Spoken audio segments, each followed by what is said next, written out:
चलिए, आज इतिहास के एक ऐसे दिन की बात करते हैं जिसने हिंदुस्तान का नक्शा ही बदल कर रख दिया। प्लासी का युद्ध। ये सिर्फ एक लड़ाई नहीं थी, ये तो एक पूरे साम्राज्य की नींव थी। लेकिन इस कहानी में एक ऐसा सवाल है जो आज भी चौंका देता है। सोचिए, एक तरफ सिर्फ 3,000 सैनिक और दूसरी तरफ 50,000 की एक बहुत बड़ी फौज। तो सवाल यह है कि आखिर ये नामुमकिन सी जीत मुमकिन हुई कैसे? आइए इसी गुत्थी को सुलझाते हैं। जरा इन आंकड़ों पर गौर कीजिए। एक तरफ रॉबर्ट क्लाइव की ईस्ट इंडिया कंपनी, जिसके पास मुश्किल से 3,000 सैनिक थे, और उनके सामने थे बंगाल के नवाब, जिनकी सेना में 50,000 से भी ज्यादा लोग थे। मतलब कागज पर देखें तो ये कोई मुकाबला था ही नहीं। लेकिन जैसा कि हम जानते हैं, इतिहास की असली कहानी अक्सर इन आंकड़ों के पीछे ही छिपी होती है। तो मैदान सज चुका था। आमने सामने थे दो खिलाड़ी, एक ब्रिटिश ईस्ट इंडिया कंपनी के कमांडर रॉबर्ट क्लाइव और दूसरे बंगाल के नौजवान नवाब सिराज उद दौला।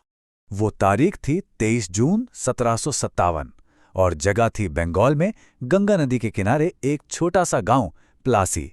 किसे पता था कि ये छोटी सी जगह हिंदुस्तान के मुस्तकबिल का फैसला करने वाली है। लेकिन हाँ, ये लड़ाई कोई अचानक नहीं हुई थी। अंग्रेजों और नवाब के बीच तनाव काफी वक्त से सुलग रहा था और इसकी कई बड़ी वजहें थीं। असल में 4 बातें थीं जो नवाब को खटक रही थीं।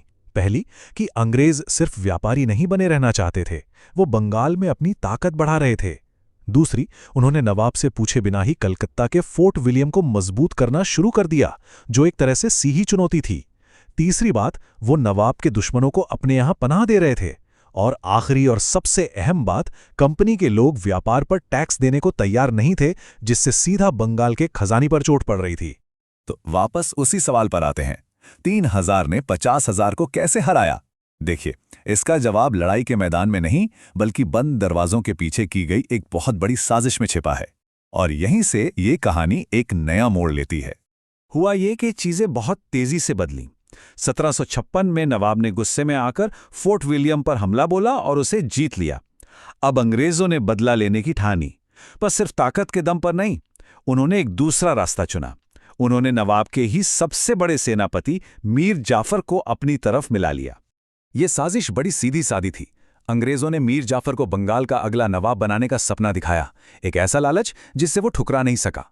और बदले में मीर जाफर ने वादा किया कि जब जंग का मैदान सजेगा तो वो अपनी पूरी सेना के साथ खामोश खड़ा रहेगा, वो नवाब को धोखा देगा। और फिर वो दिन आया, 23 जून। प्लासी के मैदान में दोनों सेनाएं आमने सामने थीं, पर असल में ये लड़ाई कम और एक तयशुदा नाटक ज्यादा था, क्योंकि इसका नतीजा तो पहले ही लिखा जा चुका था। और बस वही हुआ जिसका डर था। जैसे ही नवाब सिराज उद दौला ने अपनी सबसे बड़ी टुकड़ी को हमले का हुक्म दिया, उसका अपना ही सेनापति मीर जाफर अपने सैनिकों के साथ टस से मस नहीं हुआ। इस एक धोखे ने नवाब की पूरी सेना का हौसला तोड़ दिया। जो उनकी सबसे बड़ी ताकत थी, वही उनकी कमजोरी बन गई। मैदान में अफरा तफरी मच गई और रॉबर्ट क्लाइव ने बहुत आसानी से ये लड़ाई जीत ली। प्लासी में जो हुआ वो सिर्फ एक नवाब की हार नहीं थी।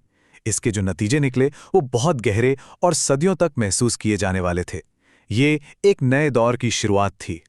तो इस धोखे का नतीजा क्या निकला? सिराज उद दौला हार गए और बाद में उन्हें मार दिया गया।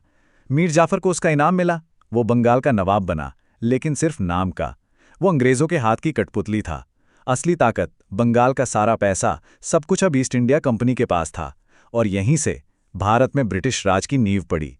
इतिहास में ना कुछ पल ऐसे होते हैं जिन्हें टर्निंग पॉइंट कहा जाता है। मतलब एक ऐसी घटना जो सब कुछ बदल दे। प्लासी का युद्ध भारत के लिए ठीक वैसा ही था। इसने व्यापार करने आई कंपनी को हिंदुस्तान का हुक्मरान बनने का रास्ता दिखा दिया।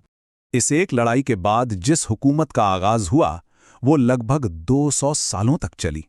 सोचिए, एक दिन के धोखे ने आने वाली कितनी ही पीढ़ियों की किस्मत लिख दी।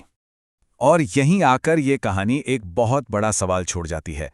क्या सच में एक इंसान का धोखा, एक साजिश, एक पूरे देश के 200 साल के भविष्य को तय कर सकती है? प्लासी की कहानी हमें यही दिखाती है कि कभी-कभी इतिहास के सबसे बड़े बदलावों की शुरुआत बहुत छोटी और खुफिया कार्रवाइयों से ही होती है।